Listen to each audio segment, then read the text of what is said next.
Today we are going to be reading Horton Hears a Who by Dr. Seuss. On the 15th of May, in the jungle of Newell, in the heat of the day, in the cool of the pool, he was splashing, enjoying the jungle's great joys, when Horton the elephant heard a small noise. What do you think Horton's hearing? We'll see. So Horton stopped splashing. He looked toward the sound. That's funny, thought Horton. There's no one around. Then he heard it again, just a very faint yelp, as if some tiny person were calling for help. I'll help you, said Horton. But who are you? Where? He looked and he looked. He could see nothing there but a small speck of dust blowing past through the air. Do you think he's hearing something on this piece of dust? Let's see. I say, murmured Horton, I've never heard tell of a small speck of dust that is able to yell. So you know what I think? Why, I think there must be someone on top of that small speck of dust. Some sort of creature of very small size, too small to be seen by an elephant's eyes. How small do you think these people have to be to fit on this little piece of dust? Think of a little piece of dust you can barely see with your eyes, and these people have to be small enough to fit on it. Very small. Some poor little person who's shaking with fear that he'll blow in the pool. He has no way to steer. I'll just have to save him because, after all, a person's a person, no matter how small.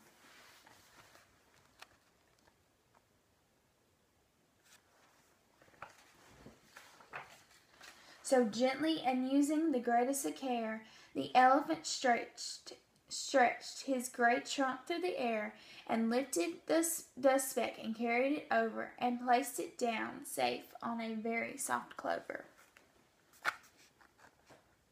Why do you think he placed a small speck on a clover?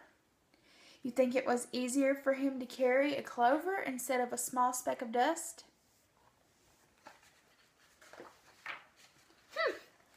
Hummed the voice. 'Twas a sour kangaroo, and the young kangaroo in her pouch said, too. Why, that speck is as small as the head of a pin. A person on that? Why, there has never been. She doesn't believe Horton.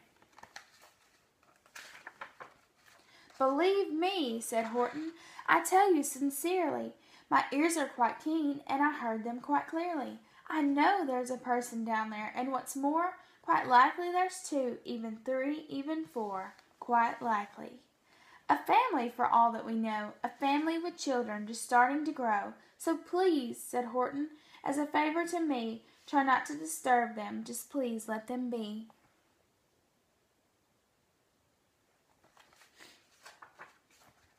I think you're a fool, laughed the sour kangaroo, and the young kangaroo in her pouch said, me too. You're the biggest blamed fool in the jungle of Newell, and the kangaroos plunged in the cool of the pool. What terrible splashing, the elephant frowned. I can't let my very small persons get drowned. I've got to protect them. I'm bigger than they.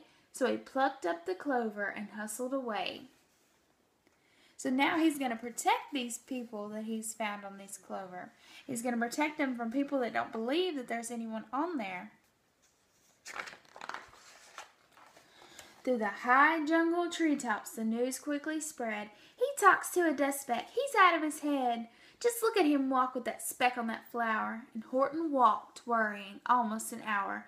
Should I put this speck down? Horton thought with alarm. If I do, these small persons may come to great harm. I can't put it down, and I won't. After all, a person's a person, no matter how small. Everyone's talking about Horton and laughing at him.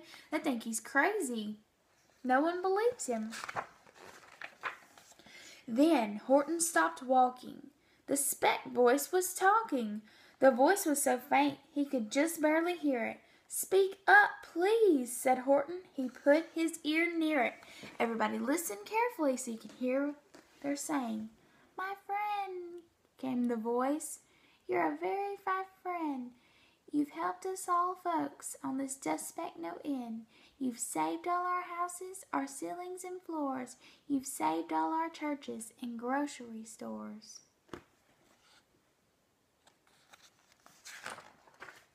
You mean, Horton gasped, you have buildings there too?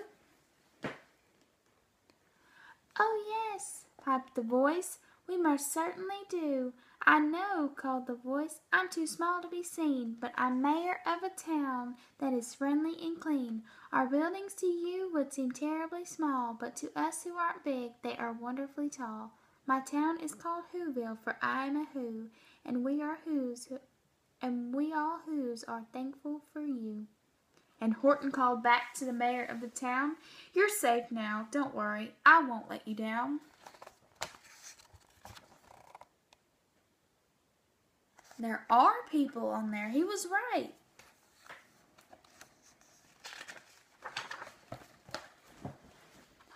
But just as he spoke to the mayor of the speck, 3 big jungle monkeys climbed up Horton's neck. The Wickersham brothers came shouting, "What rot! This elephant's talking to Whos who are not. There aren't any Whos, and they don't have a mayor. And we're going to stop this nonsense, so there." What do you think they're going to do? Do you think they're going to take the clover from Horton, or do you think they're going to believe him? Let's see.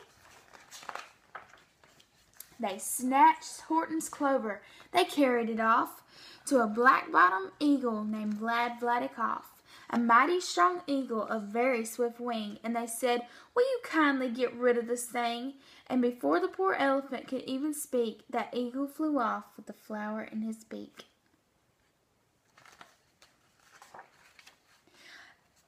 All that late afternoon and far into the night, the black-bottomed bird flapped his wings in fast flight, while Horton chased after with groans over stones that tattered his toenails and battered his bones, and begged, "Please don't harm all my little folks who have much right to live, who have as much right to live as us bigger folks do."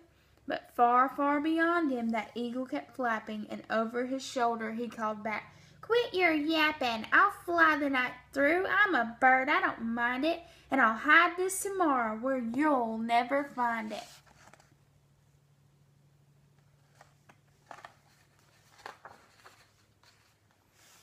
Now look at this page, look at this picture. What do you think is going to happen on this page? Let's see. And at 6:56 the next morning he did it. It sure was a terrible place that he hid it. He let that small clover drop somewhere inside of a great patch of clovers 100 miles wide. "Find that," sneered the bird, "but I think you will fail," and he left with a flip of his black-bottomed tail. He dropped the clover in a great field of clovers. How will Horton be able to find them? "I'll find it," cried Horton. "I'll find it or bust. I shall find my friends on my small speck of dust." And clover by clover with care, he picked up and searched them and called, "Are you there?" By clover, he found that the one he